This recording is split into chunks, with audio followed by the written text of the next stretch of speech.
এক নম্বরে মা বাবা। মা বাবার দোয়া থাকলে তুমি হিরো, দোয়া না থাকলে তুমি মরার আগে জিরো। তাড়াতাড়ি মরবা না, গজবে পইরা মরবা। দ্বিতীয় জায়গা হলো শিক্ষক। আমার মা বাবা কান্না করে দোয়া করে আমাকে চেয়ারে বসাইছেন, কিন্তু আমার মা বাবা আমাকে বয়ান শিখান নাই। আমারে হাতে ধরে ধরে কোরআন হাদিসের বয়ান শিখাইছেন আমার শিক্ষক। ওই শিক্ষকের সাথে বেয়াদবি করলে জীবন শেষ। আর দোয়া নিয়ে যদি আগাইতে পারো তোমার জীবনটা ধন্য হয়ে যাবে। 3 নাম্বার জায়গা উলামায়ে কেরাম, মুরব্বী। এদের দোয়া নিয়ে সামনে আগাইও। যদি আলেমরা নিঃশ্বাস ফেলে, দেখো না দেশে এত ঝামেলা কেন? আলেমদের সাথে বেয়াদবির ফলাফল, আর কিচ্ছু না। অনুরোধ করে বলছি যুবক, এই 3 জায়গার দোয়া নিয়ে ডাক্তার হও, জীবন সফল। ইঞ্জিনিয়ার হও, প্রফেসর হও, ওসি ডিসি এসপি হও, চেয়ারম্যান মেম্বার এমপি হও, জীবন ধন্য হয়ে যাবে। জীবনে তো গুনাহ কম করো না, এখনো কি তওবা করবা না? আল্লাহ পাকের ভয় অন্তরে নিয়া, আল্লাহর প্রিয় বান্দা আহদুল্লাহ যারা, এদের বন্ধু হয়ে জীবনটা কাটাও, ধন্য হবে তোমার জীবন। বাংলাদেশে আওয়ামী লীগ নাই নাই বলে কি নাই? এমনও লোক আছে তারা দিব্যি আরামে সম্মানের চেয়ারে আছে, কারণ তারা আলেমকে ভালোবাসে, মাদ্রাসায় টাকা দেয়, মসজিদে টাকা দেয়, কারো উপরে কোনোদিন জুলুম করে না। নাই এরকম লোক? বিএমপির মধ্যে বহু আল্লাহর বান্দা আছে, মাদ্রাসা মসজিদে টাকা দান করে, 5 ওয়াক্ত নামাজ পড়ে, দাড়িওয়ালা ব্যবসা করে, কারো উপরে কোনো জুলুম করে না, কারো ক্ষতি করে না। এদেশে যত ভেজাল আসবে, বিপদ আসবে, তারা বিপদে পড়বে না। আলেমরা যেই সম্মানে থাকবে, তারাও সেই সম্মানের রাস্তায় চলবে। এটা আমার আল্লাহর ওয়াদা। আল্লাহ কয় আমি কোরআন হেফাজত করব। তার মানে কি কাগজের কোরআন? এই কোরআন ওয়ালাকে হেফাজত করবেন, আর এই কোরআন ওয়ালাকে যে তৈরি করছে তাদেরকে আল্লাহ হেফাজত করবেন। শুধু মাদ্রাসা হেফাজত হবে না, মাদ্রাসা একটা টাকা যারা দান করে, আল্লাহ তাদেরকেও সেই রহমতের চাদরে আবৃত করে নেবেন। আলেম যে জান্নাতে যাবে, আলেমকে যারা সহযোগিতা করেছে, সেও সে জান্নাতে যাবে। ও পর্দার আড়ালের আম্মা জানেরা, বোনেরা, এত বয়ান আপনাদের সন্তানদের শুনাইলাম, এগুলো বাস্তবায়ন হতে হলে আপনার অবদান আর দোয়া লাগবে। কারণ গাছ ভালো হলে ফল ভালো হবে, মা বাবার আদর্শ ভালো হলে সন্তানের আদর্শ ভালো হবে।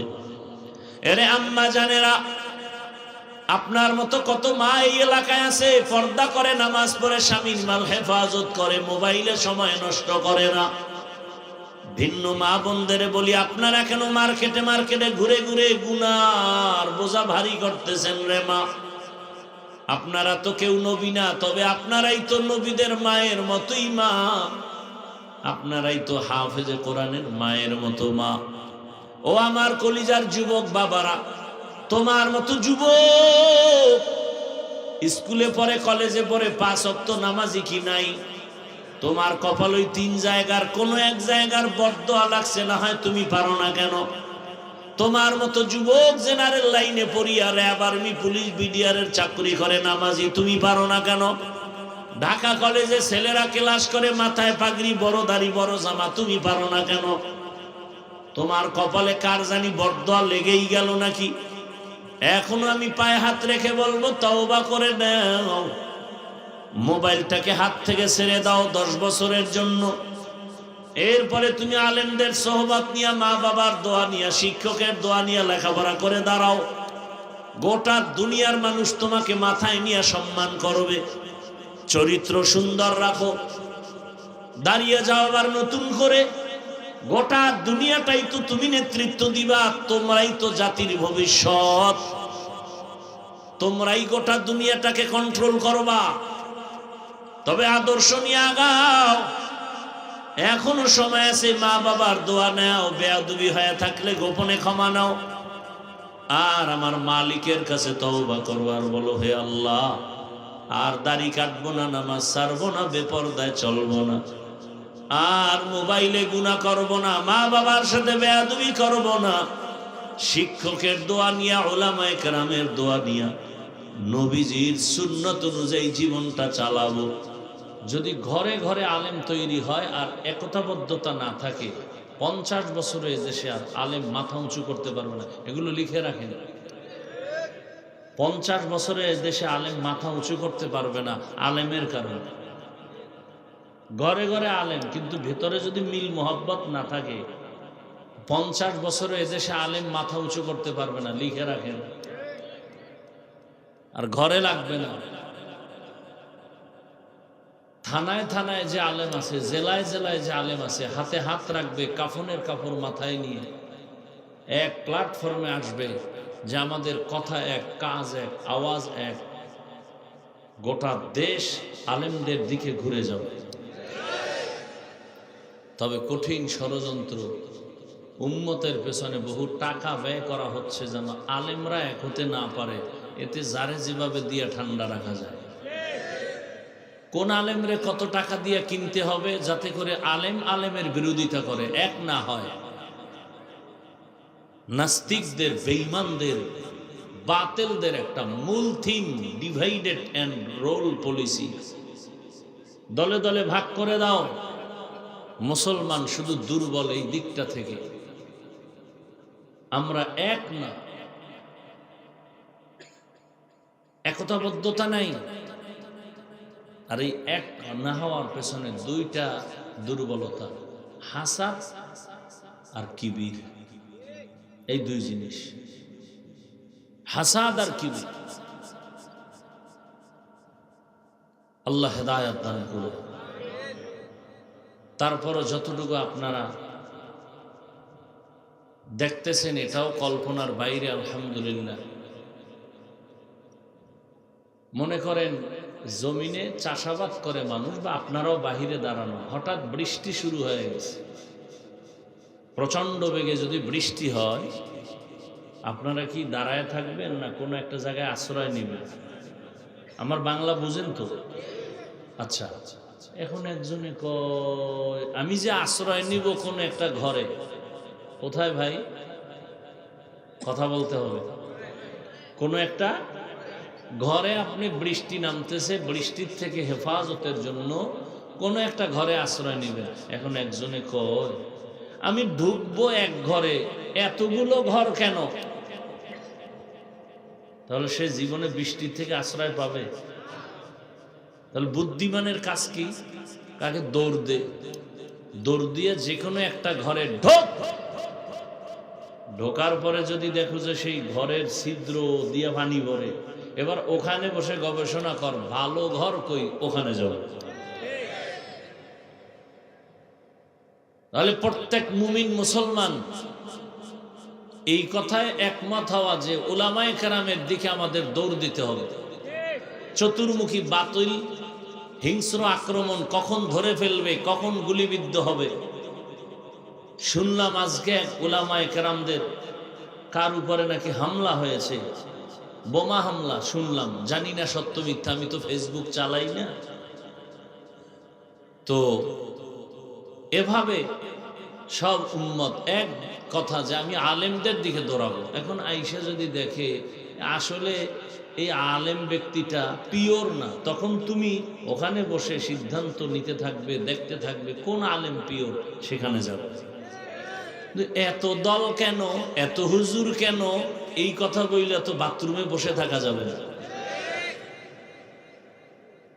এ কথা বলে তো পেছনে থাকা যাবে না।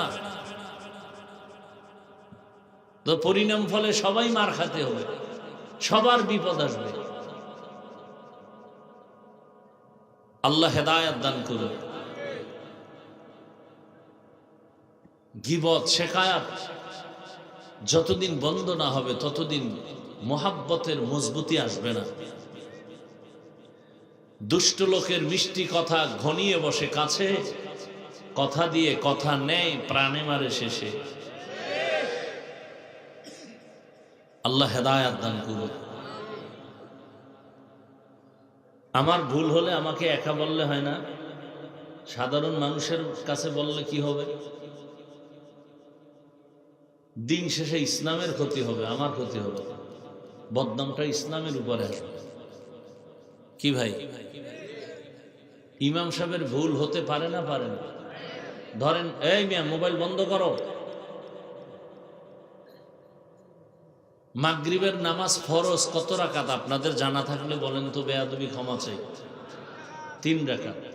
প্রথম 2 রাকাতে সূরা কি আস্তে না জোরে? শুধু জোরে। মাইক লাগাই নিছে, সাউন্ড বক্স, মসজিদে বক্স আছে না, ইমাম সাহেব বক্স লাগায়া তেলাওয়াত শুরু করছেন। মসজিদের পাশে চায়ের দোকান আছে না নাই? ওখানে বসে কিছু ভিআইপি বেনামাজি ডান হাতে বিড়ি টানে, বাম পাশে নামাজ হচ্ছে, সাউন্ড বক্সে তেলাওয়াত হচ্ছে, এরা নামাজ পড়ে না। কেউ ভাই নামাজ পড়েন না, আব্বাও পড়ে না, আমরাও পড়ি না, কিন্তু আমাকে ইমান ঠিক, দিল তাজা।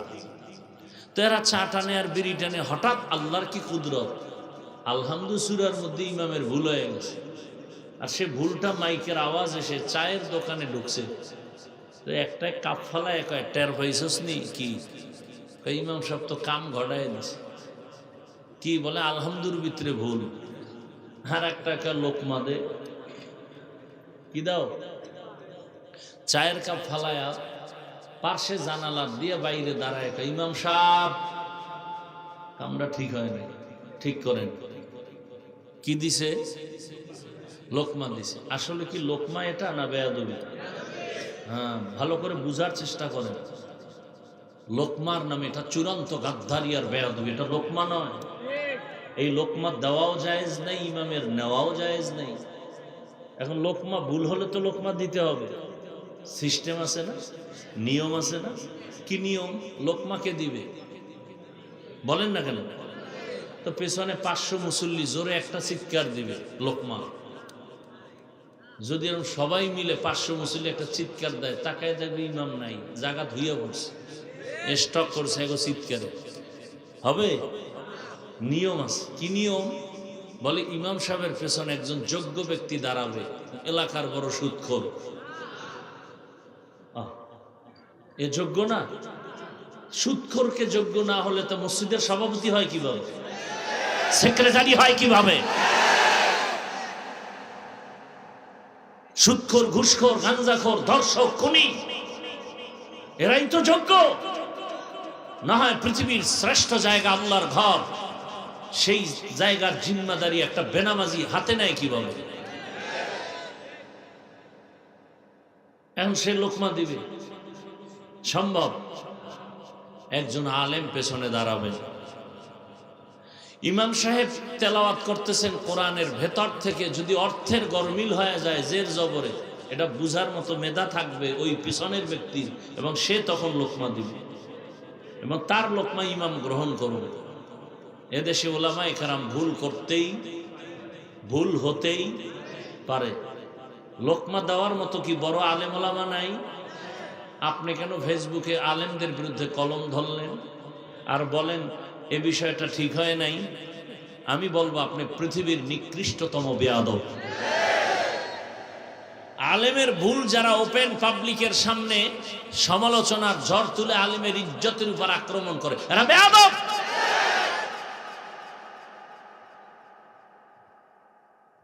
আলেম ভুল হলে লোকমা দিবে। এই যে আমার হযরত এখানে বসে আছেন, দেশের শীর্ষস্থানীয় ওলামায়ে কেরাম অভাব নাই,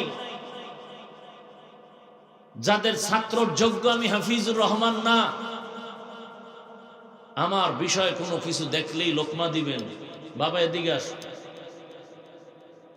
তোমার এই এই এই এই সমস্যা শরীয়তের দৃষ্টিকোণ থেকে এটা এভাবে করতে হবে, এভাবে করলে ভালো হবে,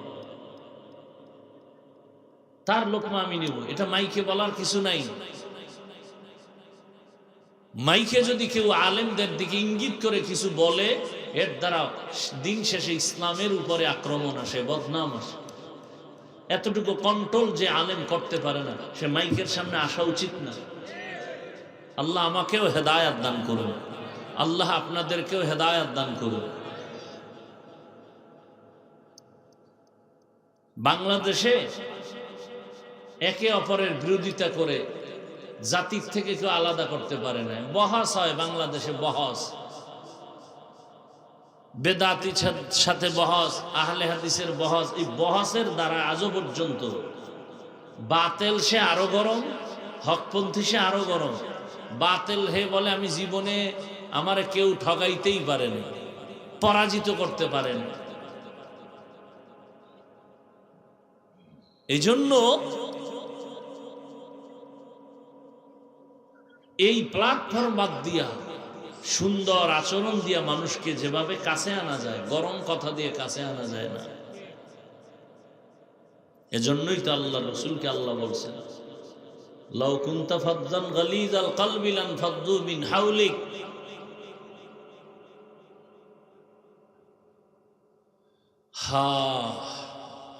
মুসা নবী ফেরাউনকে দাওয়াত দিতে যাইতেছেন, আল্লাহ তাআলা বলে দিলেন, ফাকুলা লাহু কওলান লায়্যিনান লাআল্লাহু ইয়াতাযাক্কারু আও ইয়াখশা। ও মুসা, ও হারুন, দুই ভাই যে যাও, ফেরাউন না জীবনে কালেমা পড়বেন আমি আল্লাহ জানি, কিন্তু খবরদার নরম ভাষায় বয়ান লাগায় দিও, গরম মেজাজ দেখাইবা না। কওলান লায়্যিনান লাআল্লাহু ইয়াতাযাক্কারু আও ইয়াখশা। নরম ভাবে যদি কথা বলো, এর দ্বারা দুইটা উপকার হবে, গবেষণা করবে, ফিকির করবে, আর তার মধ্যে একটা ভয় কাজ করবে। এই আয়াতের ব্যাখ্যা করতে গিয়ে মুফতি শফি রহমাতুল্লাহ আলাইহি পাকিস্তানের, তিনি বলেন, ও দুনিয়ার বক্তা সাহেবরা, তোমরা যারা জনগণের সামনে বয়ান করো, তোমরা কিন্তু কেউ মুসা নবীর মতো দামি না, আর শ্রোতারাও কিন্তু ফেরাউনের মতো খারাপ না। আল্লাহ জানে ফেরাউন জীবনে কালেমা পড়বে না, তো আল্লাহ তো বলা দরকার ছিল ফেরাউনের জনমের মতো সাইজ করবা, আমার মালিকের নিজাম ভিন্ন, নরম ভাষায় আগাও, নরম কথাগুলো, নরম জিনিসগুলো কঠিন কঠিন জায়গায় চলে যায়। পানি বড় সফট, এজন্য কোনো জায়গায় আটকায় না, জায়গায় জায়গায় ফাঁকে ফাঁকে ঢুকে যায়। নরম কথাগুলো মানুষের হৃদয়ের ভেতরে ঢুকে যায়, আর চোখ থেকে পানি বের হয়। এজন্যই তো আল্লাহর ভয়ের কথা নরম, জান্নাত ও জাহান্নামের বয়ান নরম। এই বয়ানগুলো করলেই কেমন যেন ঠান্ডা আওয়াজে মানুষের হৃদয় কেড়ে নেয়, চোখে পানি আসে, কান্না করে। বড় কঠিন হালাত। মুফতি শফি রহমাতুল্লাহ আলাইহি বলেন, এই শ্রোতা তুমি যে বয়ান করো, তুমি তো মুসা নবীর মতো বক্তা না, শ্রোতারাও কিন্তু ফেরাউনের মতো খারাপ না। অতএব আল্লাহ যদি ফেরাউনের সাথে নরম ভাবে বয়ান করতে বলেন, তুমি গরম বলবা কেন? এই শ্রোতা তো আমার গোলাম না, আমার মুরিদ না, কিন্তু এই শ্রোতারা যে আমাকে ভালোবাসা আসছেন, এরা আওয়ামী লীগ করে, বিএমপি করে, কত লাইনে দৌড়ায়, টাকার আশায় আসে নাই, খাওয়ার জন্য আসে নাই, একমাত্র দ্বীনের মোহাব্বতে আসছেন। অতএব এদেরকে আপনায় নাও, বুকে লাগাও, এমন ব্যবহার দেও জানো প্রত্যেকটা মানুষ তোমার দিকে আগায় যায়, এক সময় হেদায়েতের দরজা পেয়ে যাবে, এক সময় হেদায়েতের রাস্তা পেয়ে যাবে। বড় কঠিন হালাত। আল্লাহ তাআলা যে আয়াত আমি পড়েছি, আল্লাহ বলেন, ইয়া আইয়ুহাল্লাযীনা আমানুত্তাকুল্লাহ, দুনিয়ার মুমিন তোমরা আল্লাহকে ভয় করো।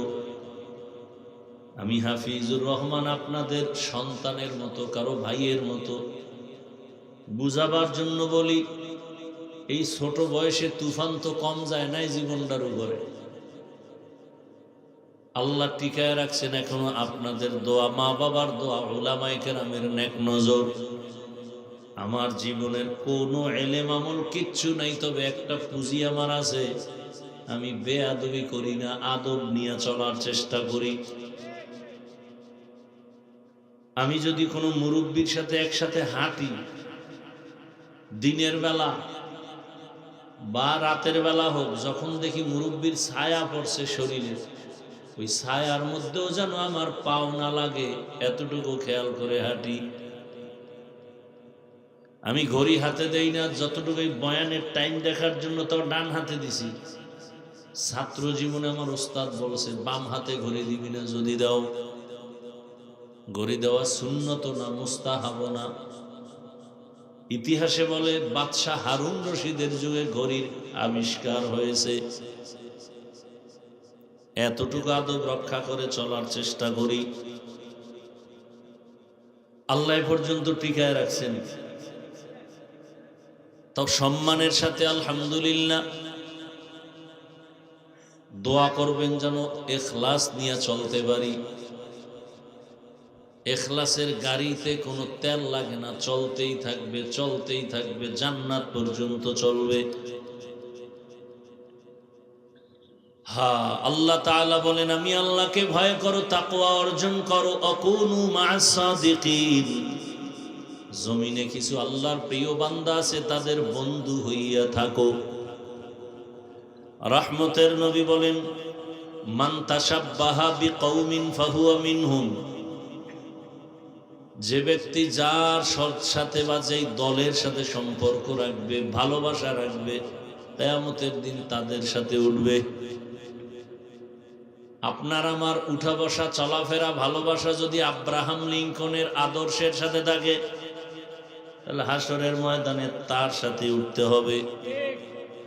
আপনার আমার চলাফেরা, উঠা বসা, ভালোবাসা যদি মাও সেতুনের আদর্শের সাথে থাকে, কিয়ামতের দিন তাদের সাথে উঠব। আপনার আমার চলাফেরা, উঠা বসা, ভালোবাসা যদি এরশাদ সাহেবের আদর্শ নিয়ে থাকি, তো তার সাথে হাসর হবে। মুজিবুর রহমান, শেখ মুজিবুর রহমান সাহেবের আদর্শের সাথে যদি থাকে, তার সাথে হাসর হবে। জিয়াউর রহমান সাহেবের আদর্শের সৈনিক হইয়া যদি চলি, তার সাথে হাসর হবে। আর যদি বলেন আমি রসুলের সৈনিক, আমি কোরআনের সৈনিক, আমি মুসলমান, তাহলে গ্যারান্টি যদিও দেওয়া যাবে না, তবে আশা করা যায় ইসলামের ধারক বাহক নবী রসুল ওলামাদের সাথে হাসর হবে। কি ভাই বুঝেন আমার কথা? হ্যাঁ বুঝেন। বয়ান সবাই জানেন, শুধু বুঝের অভাব, এজন্য ঝামেলা।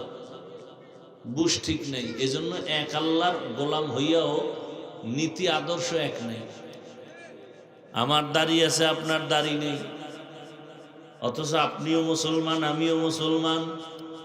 আপনার আল্লাহ আমার আল্লাহ এক, নবী এক, কোরআন এক, কাবা এক, ধর্ম এক, কালেমা এক,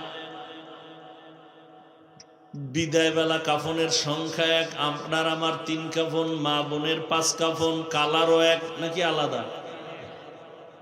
কালার একটু আলাদা হবে। আমাদের হুজুরদের কাফনের কালার একরকম, আপনাদেরটা আর এক রকম। দেখেননি বাংলাদেশে কালার নিয়েও ঝগড়া, কে সাদা টুপি, কে কালো টুপি, কে সবুজ টুপি, যত ঝামেলা সব এই সোনার বাংলায়। কার যে বদ নজর লাগছে এটাই বুঝি না। মক্কা মদিনায় ঘুরে আসলাম, সারা দুনিয়ার সব লাইনের মানুষ সেখানে হাজী সাহেব হজ করতে আসছে। কেউ দেখলাম বাইতুল্লাহর দিকে পাও দুইটা সোজা করে নাক টানে আর ঘুমায়। একামত যখন হইছে আর ওযু লাগে না, দিল ঠিক সব ঠিক, নামাজে দাঁড়ায় গেছে। আবার দেখলাম কেউ হাত দুইটা পেছনে এভাবে ভর করে, পাও দুইটা সোজা করে, মাঝখানে মাটিতে কোরআন ফালাইয়া এরপরে পড়তেছে। আবার দেখলাম কেউ বুকের উপরে হাত বাঁধে, কেউ নাভির নিচে, কেউ সাইরে দিয়ে খাড়ায় দিছে। আবার রসুলের রওজায় ঢুকে দেখলাম একদল আল্লাহর বান্দা সেজদা দেওয়ার সময় একটা কি যেন পকেট থেকে একটা টুকরো বের করে কপালের নিচে দেয়। আমার প্রবাসী বাঙালি ওগো জিজ্ঞাসা করলাম, কি রে এরা কি করে? বলে এরাদের আকীদা হলো দুনিয়া ইবলিস নাপাক করছে সেজদা দিয়া, এই জন্য ওরা জমিনে কপাল দেয় না, একটা ছোট পাতলা কাঠের অংশ পকেটে রাখে, ওটার উপরে সেজদা দেয়। এই যে এত বেলাইনের লাইনের মানুষ, শুনছেন কোন বছর কিলাকিলি কইরা 2-4টা মরে গেছে? এই গজব আমগো দেশে কেন? নাভির নিচে হাত বাঁধে কেন বুকওয়ালাদের মাথা গরম? বুকে হাত বাঁধে কেন নাভিওয়ালাদের মাথা গরম? আমি সাদা টুপি ফাঁস করলি পরি কেন গোল টুপিওয়ালার মাথা গরম? আর যেটি টুপি পরে না এটি নিয়ে কোনো পেরেশানি নেই। মরাটারে মারো কেন? কয় লড়ে কেন? কয় ভাই আপনার দাওয়াত, আলহামদুলিল্লাহ। কয় আপনার বাড়ি? কয় নওজুবিল্লাহ। বড় কঠিন হালত।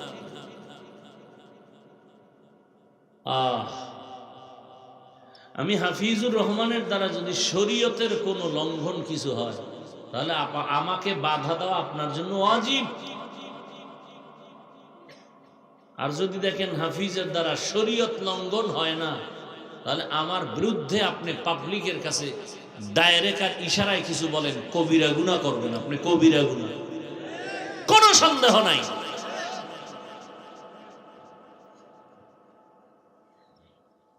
আল্লাহ হেদায়েত দান করুন। নবীজি বলেন, যে ব্যক্তি যার সাথে, যেই দলের সাথে, কওমের সাথে সম্পর্ক থাকবে, কিয়ামতের দিন তার সাথে হাসর হবে।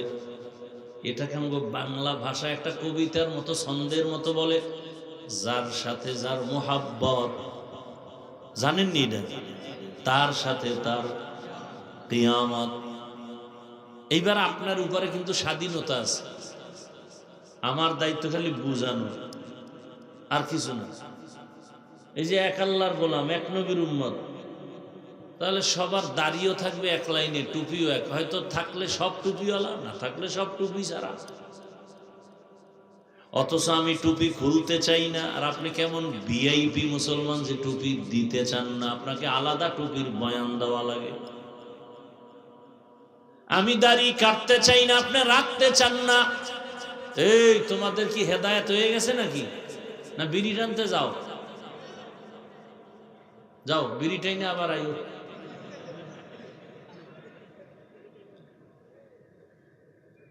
হায় না, এরকম কিছু তাজা মুমিন আছে না, অজের আগেও বিড়ি, মোনাজাতের পরেও বিড়ি। কি ও শুই না মোনাজাত দিয়া কি চাইলি? যে বিড়ি চাইছি, কবুল হয়ে গেছে। আল্লাহ হেদায়েত দান করে।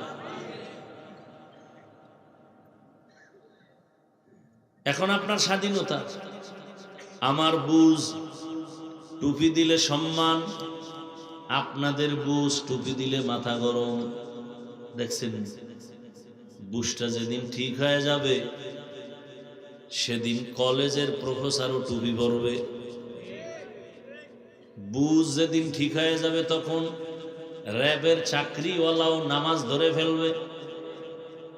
আপনাদের মৌলভী বাজারের পার্শ্বে কালকে বয়ান করলাম, এক আর্মির অফিসার আসছে, খানার টাইমে দেখা করবে, এই দাড়ি বুড়া, বলে হুজুর রিটায়ার্ডে আছে, আমার ছেলেরা আছে গাজীপুর ক্যান্টনমেন্ট। আমি আপনার একদিন হঠাৎ মোবাইলে বয়ান শুই না, কান্না করে করে দাঁড়িয়ে রাখছি, কিন্তু ওই দিন থেকে কাঁদতেছি, যার বয়ানে দাঁড়িয়ে রাখলাম তারে যদি একটু দেখা করতে পারতাম। ঘুরছি আজকে 7-8-9 বছর, অনেক জায়গায় গেছি, কিন্তু মানুষের ধাক্কায় আর পারি নাই, ফিরাইছি। আজকে একটু সুযোগ পাইছি, একটু মাথায় হাত দিয়ে দোয়া করেন। আমার ছবি দেখাচ্ছে, আমার ছেলেরা এখন আর্মির চাকরি করে গাজীপুর, ওখানেই থাকি। মাওলায় কার কথায় কি করবে বলা যায় না। একজন আলেম বলে হাফিজুর রহমান সাহেবের বয়ান শুনে লাভ নাই। কেন বলে, সে তো সাধারণ গ্রামের মানুষের বয়ান করে, আর আমরা তো আলেমের বয়ান করি, আমগো বয়ান আলেম শুনে। আমরা অনেক ভিআইপি রেকর্ড আছে, আমি রাখি না, কারণ আমি কারো পিছে পড়ার দরকার কি।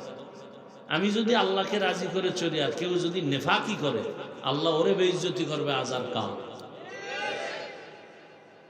আমি ওই আকীদা নিয়ে চলি, আমি আল্লাহকে কাছে নিয়ে, আল্লাহকে সাথে নিয়ে চলি।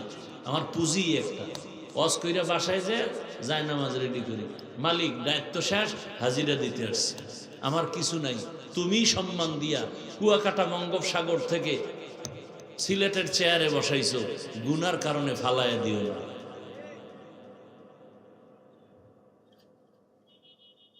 আফসোস, কি পরিমাণ অহংকার অন্তরে থাকলে এই কথাগুলো অন্তরে আসে। আরে ভাই, আমি তো হাদিস পড়াইতে পারি না, ওখানে ছাত্রকে আমি তালিম দিতে পারি না, যে পারে আমি তার জন্য দোয়া করি যে ওই কাজটা আমার দ্বারা হচ্ছে না, যার দ্বারা হোক আল্লাহ তাকে তুমি হেদায়াতের উপরে মজবুত রাখো, হায়াত বাড়াও, ইজ্জত বাড়াও। আর হাদিস তো আপনারা ওলামায়ে কেরাম জানেন, অন্যের জন্য দোয়া করলে সাথে সাথে একজন ফেরেশতা চলে আসে। আল্লাহ বলেন কার জন্য দোয়া করলো? কয় অমুক শাইখুল হাদিসের জন্য। কি দোয়া করলো? আল্লাহ তাকে হেদায়েতের উপরে ইজ্জতের জীবন দিন। আল্লাহ কয় প্রথম ওর জন্য কবুল করলো, এরপরে শাইখুল হাদিসের জন্য। কিন্তু হাদিস আমি দোয়া করলাম এই এলাকার সব মানুষকে আল্লাহ মাফ করে দেন, সাথে সাথে একজন ফেরেশতা আল্লাহ পাঠাইছেন। আল্লাহ তো জানেন, জিজ্ঞাসা করেন কার জন্য দোয়া করলো এই ছেলেটা? কয় পুরা এলাকার জন্য। কি দোয়া করছে? কয় আল্লাহ মাফ করে দাও। কয় নিজের জন্য মাফ চায় না? কয় না। আল্লাহ কয় ফেরেশতা সাক্ষী থাক, আগে এই বান্দাকে মাফ করলাম, এরপরে বাকিদেরকে।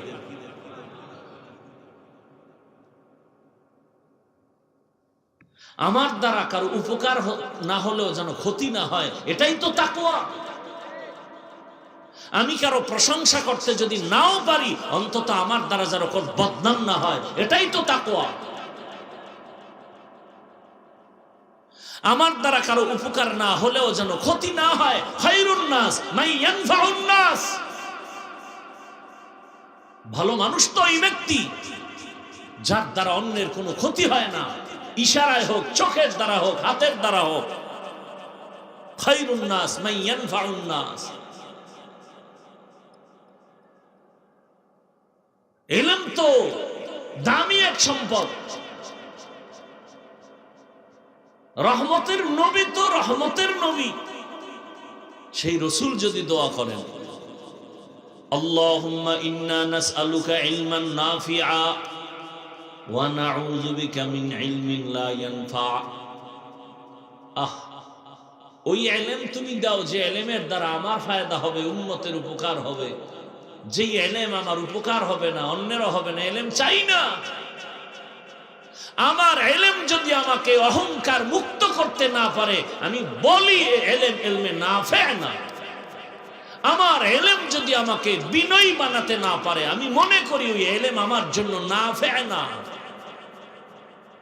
আমার ইলম যদি আমাকে গীবত থেকে বাঁচাতে না পারে, আমি মনে করি আমার ওই ইলমটা ইলমে নাফে না। ইলমে রা'i জাজু করদন বেহিসাব, খলকে রাদা দন জওয়াবে বা সওয়াব হক না দারদ, দোস্তে খলকা জারেরা নিস্তে ই খসলত একে দিন দারেরা। ওলামায়ে কেরামের যে লাইনের হোক, অন্তত যারা আলেম না তারা কোনোদিন আলেমের বিপক্ষে একটা সাউন্ড দিবেন না, আঙ্গুল ব্যবহার করবেন না। আমার আল্লাহ নাই, কথা বলেন না কেন? একটু দুর্বল হয়ে গেছে। আল্লাহ কি বান্দার বিচার করবেন না? তা আপনার এত অ্যালার্জি কেন আপনার মধ্যে? যদি দেখেন আলেম ভুল করতেই আছে, কেউ কিছু বলে না, আল্লাহ তো দেখতেছেন। সীমা লঙ্ঘন হলেই মরার আগে বিচার শুরু হয়ে যায়। এত রাসূলের স্পষ্ট ঘোষণা। ইসনাইনি ওয়াজ্জিলুহুম আল্লাহু ফিদ দুনিয়া। দুইটা গুনাহ আছে যার শাস্তি দুনিয়ায় মরার আগে হবে। আল বাগিয়ু ওয়া হুকুকুল ওয়ালিদাইন। জুলুম করলে বিচার হবে মরার আগে, মা বাবার সাথে বেয়াদবি করলে বিচার হবে মরার আগে। জুলুম তিন প্রকার: আল্লাহর সাথে জুলুম, নিজের সাথে জুলুম, অন্য মাখলুকের সাথে জুলুম। আল্লাহর সাথে জুলুমের নাম শিরক। ইন্না শিরকা লা যুলমুন আযীম। এরপরে আমার নিজের সাথে জুলুম, এগুলি বিস্তারিত বলা যাবে না, সময় নাই। অন্যের সাথে জুলুম, যেমন হাদিসে ঘটনা আছে, আপনারা উলামায়ে কেরাম জানেন। নবীজি বয়ান করতেছেন, একজন আল্লাহর বান্দি, বড় আমলওয়ালা, আবেদা, জাহেদা, জাকেরা, শাকেরা, জীবনের শেষ হালাত। হঠাৎ একদিন ঘরের মধ্যে একটা বিড়াল প্রবেশ করলো। ওই আল্লাহর বান্দি বিড়ালটাকে আটকায় ফেলছে খাঁচায়, নিজেও খানা দেয় না, অন্যে খানা খাবে অন্য ঘরে গিয়া সেই সুযোগও দেয় নাই। ওই বিড়াল না খেয়ে কষ্ট পেয়ে পেয়ে মরে গেছে। সাথে সাথে গায়েবী আওয়াজ আসছে, রে বান্দি, জীবনে যত নেক আমল করেছো এই সামান্য জুলুমের কারণে তোমার সব আমল নষ্ট হয়ে গেল। বড় কঠিন হালাত। হক না দারাত দোস্তে খলকা জারেরা, নিস্তে ই খসলত একে দিনদারেরা। এজন্য আল্লাহ তাআলা বলেন, আমাকে ভয় করো, ভয়। বারবার আল্লাহ বলেন, আমাকে ভয় করো, কোরআনের শুরুতেও শেষেও। যালিকাল কিতাবু লা রাইবা ফীহি হুদাল লিল মুত্তাকিন ওয়াত্তাকু ইয়াওমান তুরজাউনা ফীহি ইলাল্লাহ। বারবার বারবার আল্লাহ বলেন, আমাকে ভয় করো। আরো আশ্চর্যের কথা, যেই রহমতের নবীর এত গুণগান, যার গুণগান না বললে নামাজ হয় না, যার গুণগান ছাড়া বয়ান চলে না, সেই রহমতের নবী যার কোনো গুনাহ নাই, যে রহমতের নবীর জন্য আমার আল্লাহ বড় আশিক, ওই নবীকেও আল্লাহ বলেন, আমাকে ভয় করেন, তাকওয়া অর্জন করেন। ইয়া আইয়ুহান নাবিয়্যুত্তাকিল্লাহ ওয়া লা তুতিইল কাফিরিনা ওয়াল মুনাফিকিন। হর কে দারত খৌফে হকদার দিল মদম, জন্নতুল মাওয়া দেহত ও রামকাম। জুজবা হক ছি জে মখাজ ইনসুজা, ফজলে উআ মস্তে দর জুমলা জাহা। ভাইরা আমার, কলিজার যুবক, পর্দার আড়ালের মা বোনেরা, আমি যে এতক্ষণ আপনাদের বয়ান শুনাইতেছি, একবারও কিন্তু বলি নাই সবাই আমার মতো হুজুর হয়ে যাও, একবারও বলি নাই তাবলিগে যাও, পীরের কাছে যাও, কওমি মাদ্রাসায় যাও। বরং আমি ভিন্ন লাইনে একটু কথা বলি।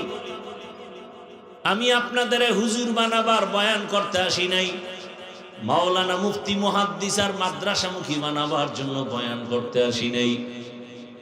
এই লাইনে বয়ান করনেওয়ালা আলেমের অভাব নাই, আর আমার দেশে মাওলানা মুফতি মুহাদ্দিসের আলহামদুলিল্লাহ অভাব নাই।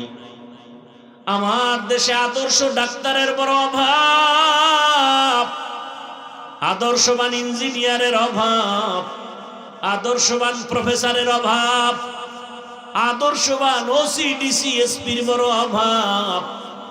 আর যদি আমার প্রত্যেকটা থানা জেলার ওসি ডিসি এসপি 5 ওয়াক্ত নামাজি, দাড়িওয়ালা, কোরআন তেলাওয়াত করনেওয়ালা হতো, কোরআনের বয়ান করার জন্য কোন সুদখোরের পেছনে অনুমতির জন্য দৌড়াতে হতো না। এজন্য আমি যুবকদেরকে পরামর্শ দেই, সারা দেশে ঘুরে ঘুরে, ও যুবক, তুমি স্কুলে পড়ো, কলেজে পড়ো, চাকরি করো, ব্যবসা করো, ডাক্তার হও, প্রফেসর হও, ইঞ্জিনিয়ার হও, ওসি ডিসি এসপি হও, তুমি একজন র্যাব আর্মি পুলিশের চাকরিজীবী হও, কিন্তু আমার ছোট একটা দাবি তোমাদের কাছে, যুবক বাবা, বেয়াদব হইও না। যুবকরা বলতে পারো, হাফিজ ভাই, ডাক্তার হব, বেয়াদব হব না, কথার ব্যাখ্যা কি? স্বর্ণাক্ষরে লিখে রাখবা, ঘরের দরজায় টানায় রাখবা, ভালো করে লেমিনেরিং করে বাধাই করে টানায় রাখবাই আমার কথাগুলো। 3 জায়গায় বেয়াদবি করবা না, খোদার কসম করে বলি, যদি বেয়াদবি করো মরার আগে পঙ্গু হয়ে বিছানায় পড়ে যাবা, লিখে রাখো ভালো করে। এবং এটাও লিখো, এই 3 জায়গার দোয়া যদি নিতে পারো, আল্লাহর কসম তুমি ডাক্তার হলেও গোটা দুনিয়ার মধ্যে তোমার সম্মান বেড়ে যাবে। গোটা দুনিয়ায়। তুমি বুঝো না, বুঝ কম, সারাদিন মোবাইলে আকাম, সারা রাত মোবাইলে আকাম করলে আর ব্রেন ঠিক থাকবে কিভাবে? এখন তোমাকে মাও ভয় পায়, বাবাও ভয় পায়, কারণ তুমি এত বড় চরিত্রহীন বেয়াদব। মাও তোমাকে বাধা দিলে তুমি মাকে মারবা, সেই ভয়ে মা কাছে আসে না। কারণ তুমি সারা রাত মোবাইলে জেনার গুনাহ করো, চোখের জেনা, হাতের জেনা, জবানের জেনা, অন্তরের জেনা। কেউ জানে না, আমার মালিক তো জানেন। তোমার চেহারাটার মধ্যে কোনো নূর নাই, কোনো আলো নাই, কোনো মোহাব্বত নাই, আকর্ষণ নাই, শুধু গুনার কারণে। আব্দুল্লাহ ইবনে আব্বাস রাদিয়াল্লাহু আনহু বলেন, যারা গুনাহ করবে তাদের চেহারায় কোনো নূর থাকবে না, নূর থাকবে না, রিজিকে বরকত থাকবে না, হায়াতে বরকত থাকবে না। রে বাবা, আজকে দেখো না রে যুবক, মোবাইলে আকাম করার জন্য মায়ের মানিব্যাগ চুরি করো, টাকাই না এমবি বড়, বাবার পকেট মারো। আর তোদের জাতি ভাই গোটা দুনিয়াটাকে গরম বানায় প্রমাণ করে দিয়ে গেল, দুনিয়াতে সবাইরে টাকা দিয়া কেনা যায়, আমি বান্দাকে টাকা দিয়া কেনা যায় না। রক্তের ফোঁটা জমিনে স্পর্শ করলো, গোটা দুনিয়া জাগরণ হয়ে গেল। এই যুবকেরা, মইরে গেছো, মইরেই যা, মরলে আসলেই মর। তোর চরিত্রহীন এইরকম জিন্দেগি নিয়ে লাভ কি? যে তোর মা তোরে বড় করে, কখন চাকার তলে ঢুকে যাবে, তুই মর। তোরে মা ভয় পায়, একটা মা সন্তানকে কোনোদিন কি ভয় পাওয়ার কথা? তাহলে কত বড় বেয়াদব হলে, চরিত্রহীন লম্পট হলে ওই সন্তানকে মা ভয় পায়। কত বড় বেয়াদব ছাত্র হলে শিক্ষক ওই ছাত্রকে ভয় পায়। মা সন্তানকে বুকে লাগাবে, শিক্ষক আলিঙ্গন করবে, আর এত বেয়াদব আর চরিত্র নষ্ট, শিক্ষক ওকে দেখলেই ভয় পায়। মা সন্তানকে কিছু বলে না, ভয়, কখন মারে আমাকে। আর এরকম দুর্ঘটনা তো সোনার বাংলায় অহরহ চলছে। এরে আমার কলিজার যুবক, তুই মোবাইলে আকাম গুনাহ দেখার জন্য, এমবি ভরার জন্য মায়ের টাকা চুরি করো, বাবার টাকা চুরি করো। আর তোদের লাইনের জাতি যুবক রাস্তা দিয়া হাঁটে, মানুষ এসে এসে টাকা দেয়। দেখছেন নি কারবার? এ যুবকরা দেখছো? বানায় বলতেছি, 50,000 টাকার বান্ডিল নিয়ে এসে নেন, অ্যাকাউন্টে কোটি কোটি টাকা জমা মানুষ পাঠাচ্ছে। যুবকরা বল, ফেসবুকের গোলামি করো, বল কোনদিন তোদের ওই জাতি যুবকটা কোনদিন কি লাইভে এসে বলছে আমার টাকা দাও? এরপরও কি লজ্জা হয় না? তসবি টানো, ভোটের আগের রাত্রে বিক্রি হবি 500 টাকায়। কোন দিন আসবে সেই বরকতের রাত আর তাহাজ্জুদের বরকতি সময়? সেই সময় 500 টাকায় বিক্রি হয়ে যাবে মানুষরূপী জানোয়ারগুলো। বাজারে গিয়ে একটা ভালো বড় মুরগি কিনবা 800 থেকে 1000 টাকা, একটা ছাগল কিনবা 15,000 থেকে 20,000 টাকা, একটা গরু কিনবা 1 লাখ টাকা। আশরাফুল মখলুক সোনার বাংলার মানুষ বিক্রি হয় 500 টাকায়। আমি বলি ওটা মানুষ না, ওটা পশু। আমি বলি না, পশু না, বরং কুত্তার থেকেও খারাপ, শুয়োরের চেয়েও খারাপ। দলিল নিবি? দলিলটা নিয়ে নে, রেকর্ড করে নে।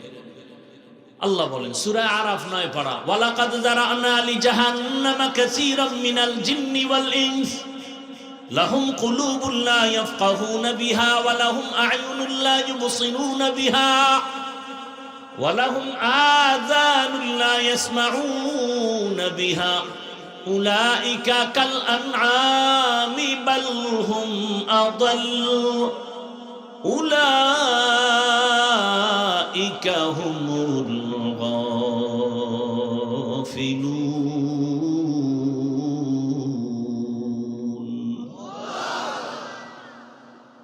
আল্লাহ বলেন অধিকাংশ মানুষ জাহান্নামে যাবে। আমি আল্লাহ এদের হৃদয় দিছি, কল্প দিছি, ভাববে, গবেষণা করবে, করে না। এত বিশাল আসমানটা খুঁটি ছাড়া কে টানায় রাখছেন এটা ভাববে, আর মালিকের মহব্বতের বন্ধনে আগায় যাবে। আর অন্তর তার এমন হবে যে দুনিয়া একদিক যাবে, কল্লা যাবে, জীবন যাবে, কোনদিন বাতিলের সামনে মাথা নত করবে না। ওই মালিকের মহব্বত অন্তরে জমা করবে। ছোট একটা প্যান্ডেল টানায় রাখতে কত খুঁটি লাগলো, আর এত বিশাল 7টা আসমান এমন ভাবে আল্লাহ টানায় রাখছেন, নিচের থেকে খুঁটিও নাই, উপর থেকে কোনো রশির টানাও নেই, নড়াচড়াও করে না। যেদিন আসমান নাড়াচাড়া শুরু হয়ে যাবে, ওই দিন কিয়ামত শুরু হয়ে যাবে। এরে আমার যুবক বাবারা, ডাক্তার জাকির নায়েকের কে না চিনে, কে না জানে? হোমিওপ্যাথিক ডাক্তার, অথচ সারা দুনিয়া তার পাগল। টাকার কারণে না, ক্ষমতার কারণে না, সুন্দর চরিত্র আর নৈতিক আদর্শের কারণে। কবি নজরুলের গুণগান গাও, তোমার হালাত কি? সারা রাত যদি কবি নজরুল গুনাহ করত, জীবনে সম্মানের স্থানে নাম আসতো না। যুবকেরা সবক নিয়ে নতুন করে দাঁড়ায় যাও, হুঙ্কার দাও, হাতে হাত রেখে স্লোগান দাও যে আমরা যুবক, লেখাপড়ার লাইনে আগায় যাইতেছি, চরিত্র সুন্দর নিয়ে দাঁড়াও। আর বলো জীবন দিব, কল্লা দিব, সব দিব, কিন্তু কোন বেঈমান আর নাস্তিকের সামনে মাথা নত করব না। দেখবা গোটা দুনিয়া তোমার পেছনে সে কদম চুমতে থাকবে। তুমি টাকা পিছে ঘুরো কেন? টাকা তোমার পিছে ঘুরবে। আর কি, আর 5টা বছর ঠিক মতো লেখাপড়া করে আগাও। তবে সুন্দর চরিত্র লাগবে, আদর্শ ঠিক লাগবে, আর 3 জায়গার দোয়া লাগবে। এই কথাগুলো অ্যাবাউট করো না, তোমার কপাল পুড়ে যাবে। কয় জায়গার দোয়া? 1 নম্বরে মা বাবা। মা বাবার দোয়া থাকলে তুমি হিরো, দোয়া না থাকলে তুমি মরার আগে জিরো। তাড়াতাড়ি মরবা না, গজবে পইরা মরবা। দ্বিতীয় জায়গা হলো শিক্ষক। আমার মা বাবা কান্না করে দোয়া করে আমাকে চেয়ারে বসাইছেন, কিন্তু আমার মা বাবা আমাকে বয়ান শিখান নাই। আমারে হাতে ধরে ধরে কোরআন হাদিসের বয়ান শিখাইছেন আমার শিক্ষক। ওই শিক্ষকের সাথে বেয়াদবি করলে জীবন শেষ। আর দোয়া নিয়ে যদি আগাইতে পারো, তোমার জীবনটা ধন্য হয়ে যাবে। 3 নাম্বার জায়গা উলামায়ে কেরাম, মুরব্বি। এদের দোয়া নিয়ে সামনে আগাইও। যদি আলেমরা নিঃশ্বাস ফেলে, দেখো না দেশে এত ঝামেলা কেন? আলেমদের সাথে বেয়াদবির ফলাফল, আর কিচ্ছু না। অনুরোধ করে বলছি যুবক, এই 3 জায়গার দোয়া নিয়ে ডাক্তার হও, জীবন সফল। ইঞ্জিনিয়ার হও, প্রফেসর হও, ওসি, ডিসি, এসপি হও, চেয়ারম্যান, মেম্বার, এমপি হও, জীবন ধন্য হয়ে যাবে। জীবনে তো গুনাহ কম করো না, এখনো কি তওবা করবা না? আল্লাহ পাকের ভয় অন্তরে নিয়া, আল্লাহর প্রিয় বান্দা আহদুল্লাহ যারা, এদের বন্ধু হয়ে জীবনটা কাটাও, ধন্য হবে তোমার জীবন। বাংলাদেশে আওয়ামী লীগ নাই নাই বলে কি নাই? এমনও লোক আছে তারা দিব্যি আরামে সম্মানের চেয়ারে আছে, কারণ তারা আলেমকে ভালোবাসে, মাদ্রাসায় টাকা দেয়, মসজিদে টাকা দেয়, কারো উপরে কোনোদিন জুলুম করে না। নাই এরকম লোক? বিএমপির মধ্যে বহু আল্লাহর বান্দা আছে, মাদ্রাসা মসজিদে টাকা দান করে, 5 ওয়াক্ত নামাজ পড়ে, দাড়িওয়ালা ব্যবসা করে, কারো উপরে কোনো জুলুম করে না, কারো ক্ষতি করে না। এদেশে যত ভেজাল আসবে, বিপদ আসবে, তারা বিপদে পড়বে না। আলেমরা যেই সম্মানে থাকবে, তারাও সেই সম্মানের রাস্তায় চলবে। এটা আমার আল্লাহর ওয়াদা। আল্লাহ কয় আমি কোরআন হেফাজত করব, তার মানে কি কাগজের কোরআন? এই কোরআন ওয়ালাকে হেফাজত করবেন, আর এই কোরআন ওয়ালাকে যে তৈরি করছে তাদেরকে আল্লাহ হেফাজত করবেন। শুধু মাদ্রাসা হেফাজত হবে না, মাদ্রাসা একটা টাকা যারা দান করে, আল্লাহ তাদেরকেও সেই রহমতের চাদরে আবৃত করে নেবেন। আলেম যে জান্নাতে যাবে, আলেমকে যারা সহযোগিতা করেছে সেও সে জান্নাতে যাবে। ও পর্দার আড়ালের আম্মা জানেরা, বোনেরা, এত বয়ান আপনাদের সন্তানদের শুনাইলাম, এগুলো বাস্তবায়ন হতে হলে আপনার অবদান আর দোয়া লাগবে। কারণ গাছ ভালো হলে ফল ভালো হবে, মা বাবার আদর্শ ভালো হলে সন্তানের আদর্শ ভালো হবে। এরে আম্মা জানেরা, আপনার মতো কত মা এই এলাকায় আছে, পর্দা করে, নামাজ পড়ে, স্বামীর মাল হেফাজত করে, মোবাইলে সময় নষ্ট করে না। ভিন্ন মা বোনদের বলি, আপনারা কেন মার্কেটে ঘুরে ঘুরে গুনার বোঝা ভারী করতেছেন রে মা? আপনারা তো কেউ নবী না, তবে আপনারাই তো নবীদের মায়ের মতোই মা, আপনারাই তো হাফেজে কোরআনের মায়ের মতো মা।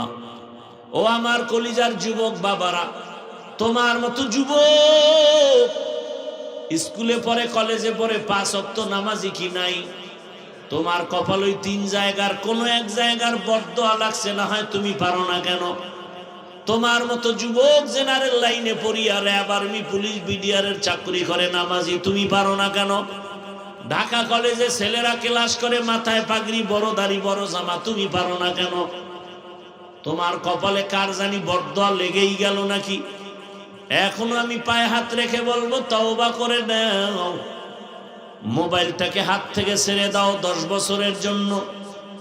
এরপরে তুমি আলেমদের সোহবত নিয়ে, মা বাবার দোয়া নিয়ে, শিক্ষকের দোয়া নিয়ে লেখাপড়া করে দাঁড়াও। গোটা দুনিয়ার মানুষ তোমাকে মাথায় নিয়ে সম্মান করবে। চরিত্র সুন্দর রাখো, দাঁড়িয়ে যাও আবার নতুন করে। গোটা দুনিয়াটাই তো তুমি নেতৃত্ব দিবা, তোমরাই তো জাতির ভবিষ্যৎ, তোমরাই গোটা দুনিয়াটাকে কন্ট্রোল করবা। তবে আদর্শ নিয়ে আগাও, এখনো সময় আছে। মা বাবার দোয়া নাও, বেয়াদবি হয়ে থাকলে গোপনে ক্ষমা নাও, আর আমার মালিকের কাছে তওবা করবার বলো, হে আল্লাহ, আর দাড়ি কাটবো না, নামাজ ছাড়বো না, বেপরদায় চলবো না, আর মোবাইলে গুনাহ করব না, মা বাবার সাথে বেয়াদবি করব না। শিক্ষকের দোয়া নিয়া, উলামায়ে কেরামের দোয়া নিয়া, নবীজির সুন্নত অনুযায়ী জীবনটা চালাবো। তওবা করার মতো যদি কারো অন্তর তৈরি হয়, মুনাফিকি যদি অন্তরে না থাকে, খাঁটি তওবাওয়ালাদেরকে বলবো, দুটো হাত আমার আল্লাহকে দেখায় দাও। আয় আল্লাহ, হাতগুলো কবুল করে নেন, তওবা কবুল করে নেন, তওবার উপরে মজবুত হইয়া চলার তৌফিক দান করেন, আমিন। আলহামদুলিল্লাহি রাব্বিল আলামিন। والصلاة والسلام على سيد الأنبياء والمرسلين وعلى آله وأصحابه أجمعين. يا أرحم الراحمين، يا أرحم الراحمين، يا أرحم الراحمين. رب ارحمهما كما ربياني صغيرا. اللهم إنك عفو كريم تحب العفو فاعف عنا. اللهم إنا نسألك رضاك والجنة ونعوذ بك من سخطك والنار. اللهم ارحمني بترك المعاصي، اللهم ارحمني بترك المعاصي، اللهم ارحمني بترك المعاصي. اللهم إنا نعوذ بك من البرص والجنون والجذام وسيء الأسقام. اللهم إنا نسألك علما نافعا ورزقا واسعا وشفاء من كل داء. يا حي يا حليم يا عزيز يا كريم، بحق إياك نعبد وإياك نستعين. اللهم إنا نسألك بأن لك الحمد لا إله إلا أنت المنان، يا بديع السماوات والأرض، يا ذا الجلال والإكرام.